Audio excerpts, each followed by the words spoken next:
할렐루야. 오늘은 8월 9일 월요일입니다. 오늘도 정시 매일 예배 함께 하시는 우리 성도님들 한 분 한 분 사랑하고 축복합니다. 다 같이 이제 사도신경을 고백하며 예배 자리로 나가겠습니다. 전능하사 천지를 만드신 하나님 아버지를 내가 믿사오며 그 외아들 우리 주 예수 그리스도를 믿사오니 이는 성령으로 잉태하사 동정녀 마리아에게 나시고 본디오 빌라도에게 고난을 받으사 십자가에 못 박혀 죽으시고 장사한 지 사흘 만에 죽은 자 가운데서 다시 살아나시며 하늘에 오르사 전능하신 하나님 우편에 앉아 계시다가 저리로서 산자와 죽은 자를 심판하러 오시리라. 성령을 믿사오며 거룩한 공예와 성도가 서로 교통하는 것과 죄를 사하여 주시는 것과 몸이 다시 사는 것과 영원히 사는 것을 믿사옵나이다. 아멘. 다 같이 찬송가 542장 구주에서 의지함이 우리 함께 찬송하겠습니다.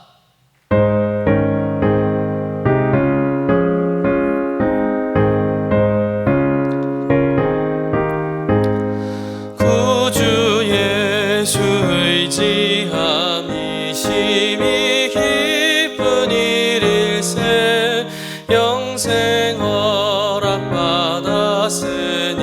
의심하 주 없도다.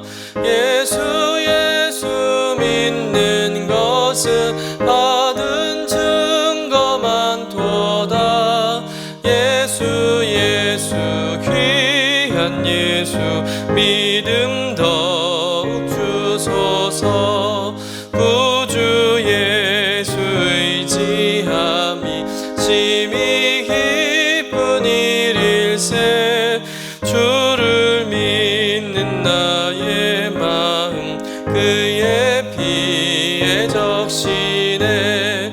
예수 믿는 것은 받은 증거만 도다. 예수 귀한 예수 믿음 더욱 주소서. 구주 예수 의지하여 죄악 벗어버리네. 안위 받고 영생함을 주께 모두 얻었네. 예수 믿는 것은 받은 증거만 도다. 예수 귀한 예수 믿음 더욱 주소서. 구주 예수 의지하여 물 얻었네. 영원 무궁지나도록 주여 함께 하소서. 예수 믿는 것은 받은 증거만 도다.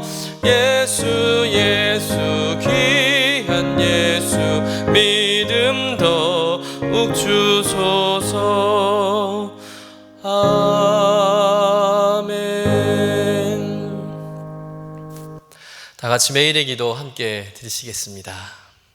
참 평강의 주님, 오늘도 새로운 하루를 주시고 복되게 하시니 감사합니다. 하늘에 속한 자 하나님의 자녀로서의 삶을 권세로 살게 하시며 오직 하나님의 말씀을 즐거워하며 따라 살게 하심을 감사드립니다. 다윗처럼 오직 우리 주님만을 내 앞에 모시고 오직 주님만이 우리의 전부이심을 고백하는 삶이 되게 하시고 그러므로 인해 주님께서 늘 우리의 전부가 되어주심을 경험하고 누리는 삶이 되게 하옵소서. 우리의 가정과 교회를 위해 기도합니다. 일터를 위해 간구합니다. 나라와 민족들을 위해 주님의 은혜를 구합니다. 구원과 치료와 회복의 은혜를 내려주셔서 어그러진 모든 것들이 바로 세워지게 하시고 평화를 이루게 하옵소서. 이제 일상이 된 경건의 일과를 통해서 성령의 충만, 성도의 영화를 이루게 하옵소서. 주님 사랑합니다. 언제나 자기 눈동자와 같이 우리들을 사랑하시는 주 예수 그리스도의 이름으로 기도드립니다. 아멘. 오늘 우리에게 주신 하나님의 말씀은 사사기 3장 15절부터 31절까지의 말씀입니다. 우리 함께 받들어 읽겠습니다. 이스라엘 자손이 여호와께 부르짖음에 여호와께서 그들을 위하여 한 구원자를 세우셨으니 그는 곧 베냐민 사람 게라의 아들 왼손잡이 에웃이라. 이스라엘 자손이 그를 통하여 모압 왕 에글론에게 공물을 바칠 때에 에웃이 길이가 한 규빗 되는 좌우에 날선 칼을 만들어 그의 오른쪽 허벅지 옷 속에 차고 곡물을 모압 왕 에글론에게 바쳤는데 에글론은 매우 비둔한 자였더라. 에웃이 곡물 바치기를 마친 후에 곡물을 메고 온 자들을 보내고 자기는 길갈 근처 돌 뜨는 곳에서부터 돌아와서 이르되 왕이여 내가 은밀한 일을 왕에게 아뢰려 하나이다 하니 왕이 명령하여 조용히 하라 하매 모셔 선 자들이 다 물러간지라. 에웃이 그에게로 들어가니 왕은 서늘한 다락방에 홀로 앉아있는 중이라. 에웃이 이르되 내가 하나님의 명령을 받들어 왕에게 아뢰 일이 있나이다 하매 왕이 그의 좌석에서 일어나니 에웃이 왼손을 뻗쳐 그의 오른손 허벅지 위에서 칼을 빼어 왕의 몸을 찌르매 칼자루도 나를 따라 들어가서 그 끝이 등 뒤까지 나갔고 그가 칼을 그의 몸에서 빼내지 아니하였으므로 기름이 칼날에 엉겼더라. 에웃이 현관에 나와서 다락 문들을 뒤에서 닫아 잠그니라. 에웃이 나간 후에 왕의 신하들이 들어와서 다락 문들이 잠겼음을 보고 이르되 왕이 분명히 서늘한 방에서 그의 발을 가려우신다 하고 그들이 오래 기다려도 왕이 다락 문들을 열지 아니하는지라. 열쇠를 가지고 열어본즉 그들이 군주가 이미 땅에 엎드러져 죽었더라. 그들이 기다리는 동안에 에웃이 피하여 돌 뜨는 곳을 지나 스이라로 도망하니라. 그가 이르되 에브라임 산지에서 나팔을 불매 이스라엘 자손이 산지에서 그를 따라 내려오니 에웃이 앞서가며 그들에게 이르되 나를 따르라. 여호와께서 너희의 원수들인 모압을 너희 손에 넘겨주셨느니라 하매 무리가 에웃을 따라 내려가 모압 맞은편 요단강 나루를 장악하여 한 사람도 건너지 못하게 하였고 그때 모압 사람 약 10,000명을 죽였으니 모두 장사요 모두 용사라. 한 사람 도망하지 못하였더라. 그날에 모압이 이스라엘 수하에 굴복하며 그 땅에 80년 동안 평온하였더라. 에웃 후에는 아나세 아들 삼갈이 있어 소모는 막대기로 블레셋 사람 600명을 죽였고 그도 이스라엘을 구원하였더라. 이는 하나님의 말씀입니다. 아멘. 드디어 사사기 3장부터 사사들이 이제 등장하기 시작합니다. 우리의 성경에는 이 사사로 번역된 이 히브리 단어가 쇼페트인데 이 쇼페트라는 단어는 판결하다, 재판하다, 건지다, 구원하다라는 뜻을 가진 동사 샤파트에서 나온 말이라고 합니다. 그래서 어원을 우리가 통해서 이제 사사라는 정의를 내려보면 이렇습니다. 사사란 백성들을 재판하는 사람이며 또 동시에 이민족의 침략으로부터 이스라엘을 구원해내는 사람, 바로 이 사람이 사사라고 이렇게 정의할 수 있는 것이죠. 그 전쟁 후에는 또 백성들을 잘 다스리는 일도 하게 됩니다. 또 사사들이 통치하는 동안은 잠시 이스라엘이 이제 평화를 누리게 되죠. 분명 왕 같은 일을 하지만 또 왕은 아닙니다. 왜냐하면 특정 지파에서만 나오는 것이 아니라 다른 지파에서도 사사가 나오기도 하고요. 특별히 또 세습이 되지 않기 때문에 그러합니다. 그러니까 사사는 어떤 항구적인 리더십이 아니라 하나님이 위기의 상황에서 일시적으로 세우신 리더 또는 지도자라고 볼 수 있는 것이죠. 이스라엘이 쫓아내지 못한 이 가나안 족속과 이방 민족들로부터 고난을 당할 때, 고통을 당할 때 하나님께서는 이 백성들을 구원하기 위해서 사사를 세우신 것이죠. 그 사사들의 첫 주자는 바로 온니엘이었고 이어서 이제 에웃 그리고 이어서 삼갈 이 사사가 등장하게 되는데 오늘 우리가 읽은 본문의 말씀은 에웃 사사와 삼갈 사사에 대한 말씀입니다. 우리 먼저 15절 말씀을 보면 에웃을 소개하는 부분에서 특별히 강조하는 부분이 있어요. 우리 한번 15절 말씀 읽어보겠습니다. 이스라엘 자손이 여호와께 부르짖음에 여호와께서 그들을 위하여 한 구원자를 세우셨으니 그는 곧 베냐민 사람 게라의 아들 왼손잡이 에웃이라. 이스라엘 자손이 그를 통하여 모압 왕 에글론에게 공물을 바칠 때에 당시 이스라엘이 모압 왕 에글론에게 압살을 당하던 그때에 하나님께 사사를 세우셨는데 어떤 사사였습니까? 베냐민 출신의 에웃을 사사로 세우신 겁니다. 그런데 그런 에웃을 설명함에 있어서 그냥 에웃이라고 해도 무방할 텐데 굳이 에웃이란 이름 앞에 왼손잡이라는 말을 함께 붙여놨다는 거예요. 왼손잡이 사사 에웃이라는 겁니다. 그런데 성경 원어에 보면 이 왼손잡이라고 나와 있지 않고요, 오른손을 못 쓰는 사람 이렇게 또 기록되어 있다고 합니다. 그러니까 오른손을 못 쓴다는 것은 뭐겠습니까? 오른손에 장애가 있어서 왼손만 쓸 수밖에 없는 그런 장애를 가지고 있는 사람이 바로 에웃이라는 것이죠. 다시 말해서 에웃이라는 사사는 어떤 정상적인 건강한 육체를 가진 사람이 아니라 오른손을 쓸 수 없는, 그래서 왼손밖에 쓸 수 없는 신체적인 장애를 가진 사람이었다는 것이죠. 아마도 왼손을 쓰는 것에 대한 많은 편견과 또 서름과 또 많은 어려움을 당했을 겁니다. 요즘엔 오히려 왼손잡이는 창의력도 좋고 또 머리도 좋다 이렇게 긍정적으로 여기지만, 사실 제가 어렸을 적만 해도요, 왼손잡이라고 하면 그렇게 좋은 이미지가 아니었습니다. 많은 편견이 있었죠. 그러니까 왼손으로 밥 먹다가 부모님께 많이 맞기도 했잖아요. 하물며 모든 것이 오른손 중심으로 편제되어 있는 고대 사회 속에서 왼손잡이로 살아간다는 것은 참 그만큼 많은 어려움과 또 편견이 있었을 거라는 거죠. 많은 차별이 있었을 겁니다. 그런데 그런 신체적으로 장애를 가지고 있는 에웃을 하나님이 사사로 세우셨고, 그가 직접 모압 왕을 죽이고 또 군대를 소집해서 모압 군대 1만 명의 군사를 물리치게 되었다는 거예요. 여러분, 오늘 이 말씀을 통해 우리가 먼저 묵상해 볼 것은, 왜 하나님께서 양손 멀쩡한 사람들도 많았을 텐데 그 많은 사람들을 놔두고 오른손을 쓸 수 없는, 왼손만 쓸 수밖에 없는 그런 장애를 가진 에웃을 사사로 썼을까라는 것이죠. 여러분, 그것은 에웃이 한 손을 쓰느냐 두 손을 쓰느냐 그건 중요하지 않다는 거예요. 전쟁의 승패는 사람의 손에 달려있는 것이 아니라 하나님의 손에 달려있다는 것을 가르쳐 주시는 겁니다. 여러분, 인간에게 있는 장애는 전혀 문제가 되지 않는다는 거예요.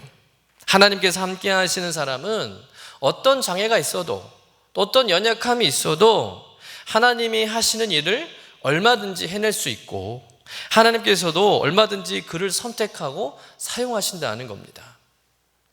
여러분, 장애가 있다고 해서 비장애인들보다 못한 게 아니에요. 장애가 있을지라도 오히려 그런 삶의 어려움 또 지장을 느끼지 않고 더 당당하게 잘 사시는 그런 장애인분들도 많이 있습니다. 얼마 전에 우리 도쿄올림픽이 있었잖아요. 어제 끝났는데 많은 경기를 보면서 제가 가장 인상 깊었던 경기 장면이 있습니다. 어떤 경기냐면 바로 우리나라와 폴란드와의 16강 여자 탁구 경기였었어요. 근데 이 상대 선수, 이 폴란드 선수 중에 나탈리아 파르티카라는 선수가 있었는데 보니까요, 오른손이 없는 거예요.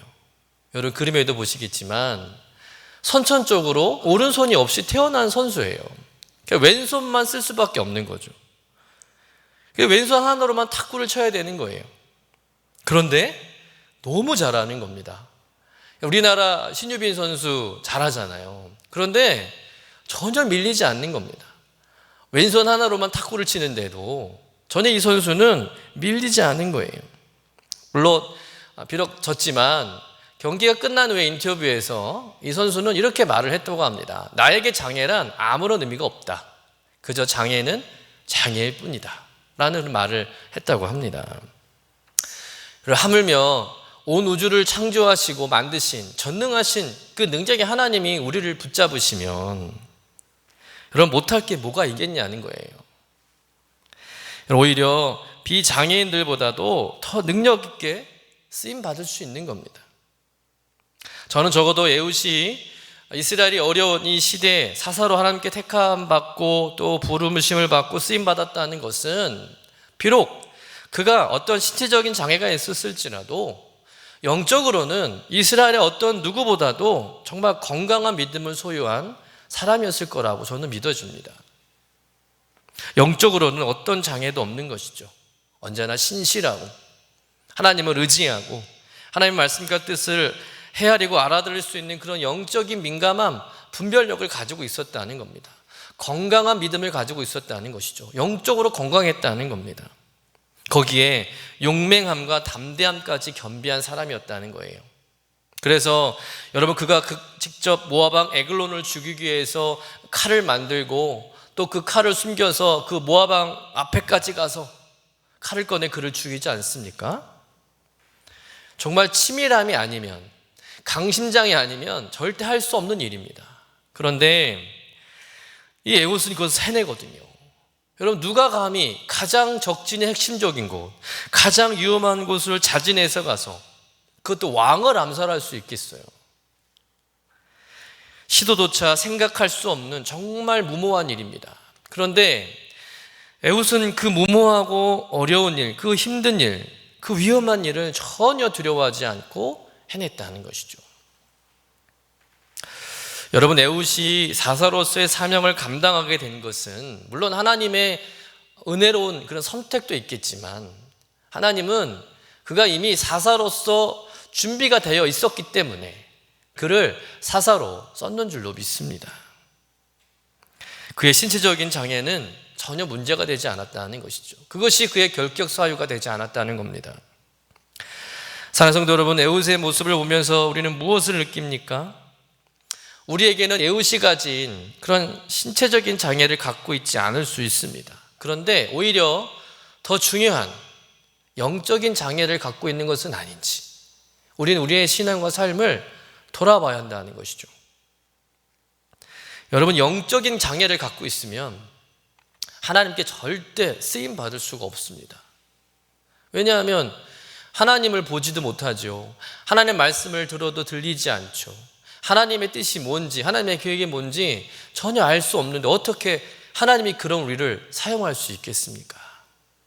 그러니 진짜 장애는 육적인 장애가 아니라 영적인 장애입니다. 우리는 언제나 내 육체는 멀쩡해 보여도 내 안에 어떤 영적 장애가 없는지를 늘 돌아보고 또 반성해야 한다는 것이죠. 어렵고 곤란한 시대에 여러분, 에훗처럼 언제나 하나님께 쓰임받을 수 있는 영적 준비가 되어 있는 그런 하나님의 사람 여러분 되시기를 주님의 이름으로 간절히 축원합니다. 이어서 세 번째 등장하는 사사가 삼갈이라는 사사인데요. 근데 재밌는 것은 오늘 삼갈의 생애를 기록한 말씀을 보니까 31절 딱 한 절이에요. 우리 한번 같이 읽어보겠습니다. 에훗 후에는 아나세 아들 삼갈이 있어 소모는 막대기로 블레셋 사람 600명을 죽였고 그도 이스라엘을 구원하였더라. 어떤 사사들은 그의 생애를 다루면서 수십 절씩, 기도원 같은 사사는 몇 장씩 할애하면서 그의 사적을 기록하고 있는데, 이 삼갈 사사에 대해서는요, 보시다시피 딱 한 절만 기록하고 있다는 겁니다. 왜 삼갈 사사에 대한 기록은 딱 한 절밖에 없을까? 삼갈이 별로 한 일이 없어서일까요? 아니면 삼갈이라는 사사가 다른 사사들보다 별 볼 일 없는 사사라고 그래서였을까요? 사실 삼갈 이외에도 앞으로 만나게 될 돌라, 야일, 입산, 엘론 이런 사사들도 보면 그렇게 내용이 길게 기록되지 않습니다. 그런데 유독 삼갈은 딱 한 절이에요. 가장 짧은 절로 기록된 사사가 바로 삼갈입니다. 근데 여러분, 이 한 절의 말씀 속에서 삼갈이 남긴 그 생애를 통해서 우리가 깨닫는 교훈이 있다는 거예요. 첫째는 뭐냐면, 사람에게는 대단한 역사가 아닐지라도 하나님에게는요, 참 보석 같은 생애, 역사가 될 수 있다는 겁니다. 본문에 보면 삼갈이 해놓은 일은 고작 블레셋 사람 600명을 죽인 일 뿐입니다.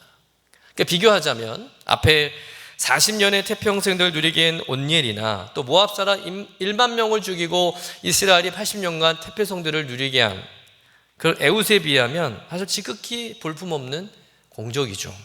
그러나 그러한 볼품없는 공적일지라도 하나님 보시기에는 귀한 공적이라는 겁니다. 그렇기 때문에 그 사실을 성경에 기록하고 있는 거예요. 하나님 보시기에도 별 볼 일 없는 사람이었다면, 그런 공적이라면 굳이 이렇게 한 절밖에 안 내는 내용의 주인공을 기록할 이유가 있겠습니까? 여러분, 사람에게는 그렇게 대단해 보이지 않을지라도 우리 하나님은요, 우리의 인생을 다 보시고 또 세워보시고 지켜보신다는 겁니다. 또 기록하고 있다는 것이죠. 귀하게 보시는 줄로 믿습니다.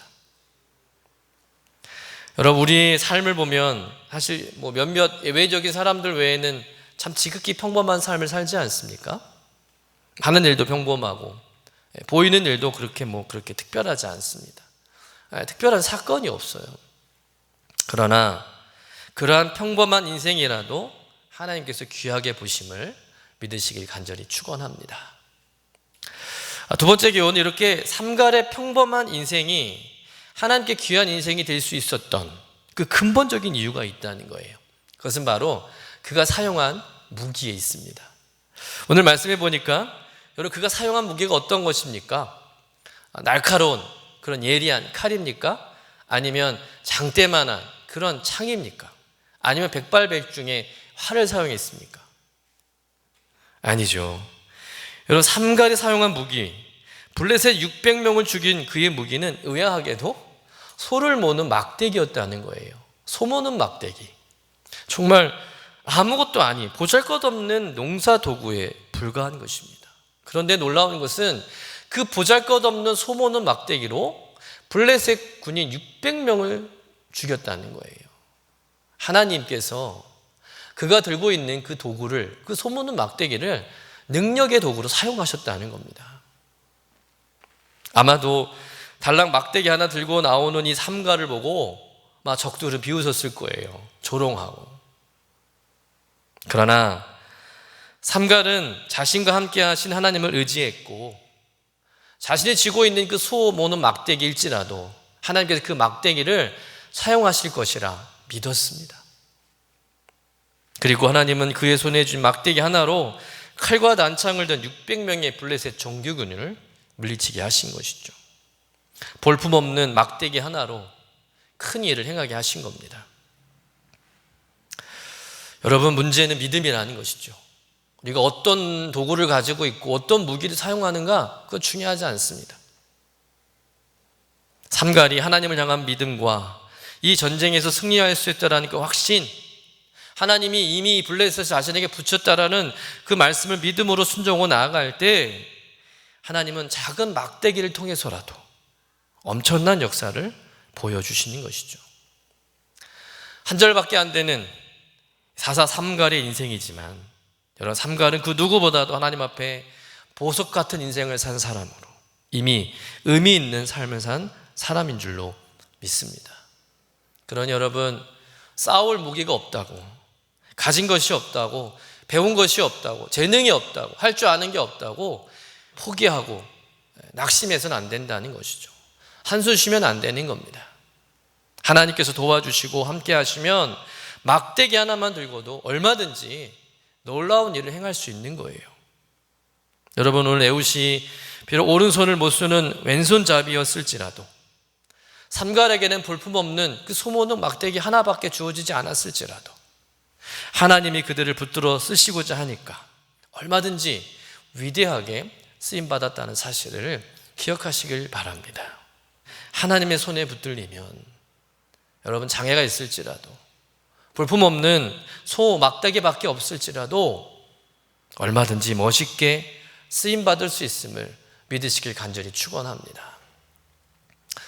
물론 하나님이 부족하다고 무조건 다 쓰시는 건 아닙니다. 부족한 만큼 뭐하는 사람을, 하나님을 의지하는 사람을 사용하시는 것이죠. 부족하다고 다 쓰는 게 아닙니다.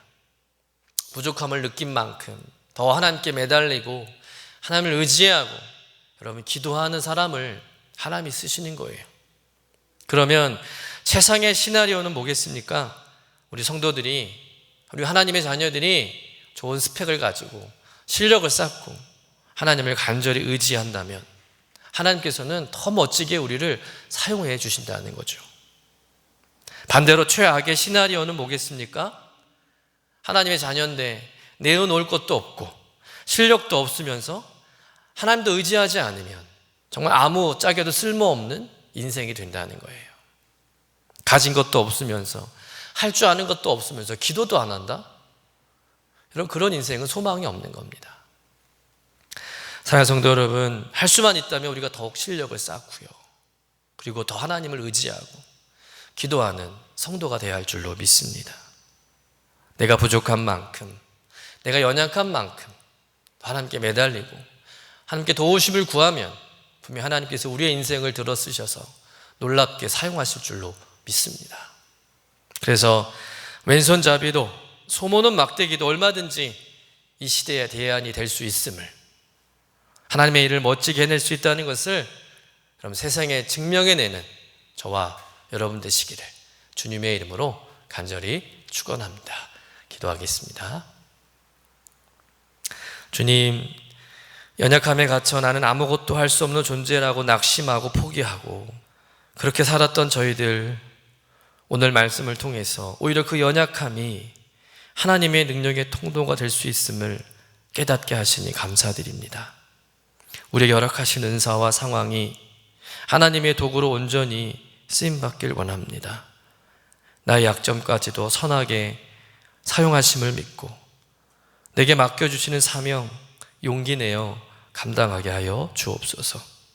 왼손잡이일지라도 소모는 막대기일 뿐일지라도 얼마든지 이 시대의 대안이 될 수 있고 하나님의 일을 멋지게 해낼 수 있다는 것을 세상 가운데 증명해 보이는 삶을 살아가도록 주님 우리의 삶을 인도하여 주옵소서.